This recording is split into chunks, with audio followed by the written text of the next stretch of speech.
Are you afraid of no? Let's face it, no one likes to hear no. Unfortunately, if you're in professional sales, you hear no a whole lot more than you hear yes. The reality is, not everyone needs or wants what you have to offer. And that's just a fact of life and business. Sometimes no is no for now.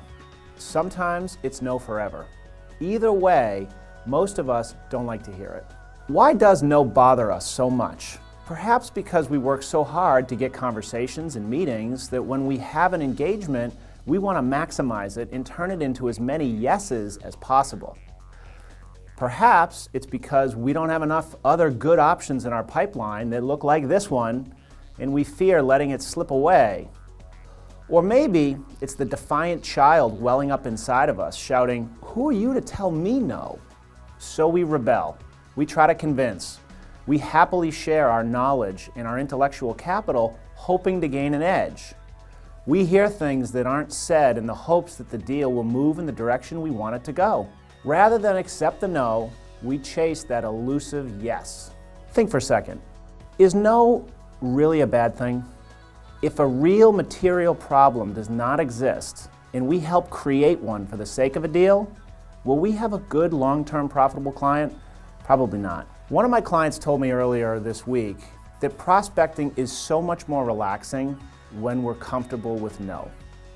The pressure goes away when we're comfortable with no. So how do you get comfortable with hearing no? Here are some thoughts. Adjust your mindset. Tell yourself, some will, some won't, so what? Move on. If we have that mindset, we won't be concerned if we're told no, and we will actively look for others who will say yes. Increase your value.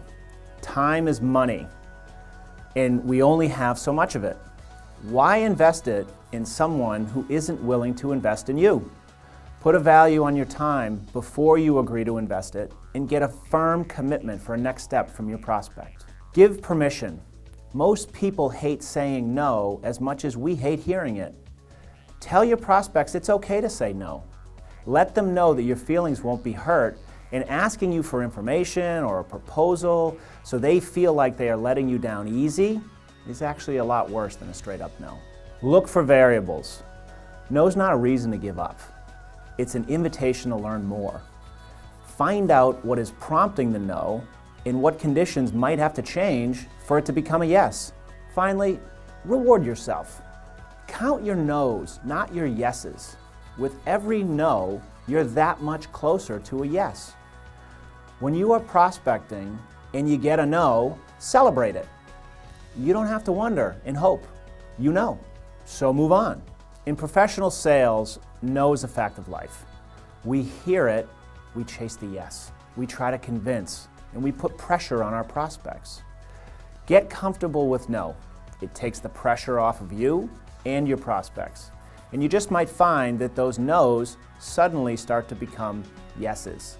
So I ask you, are you afraid of no?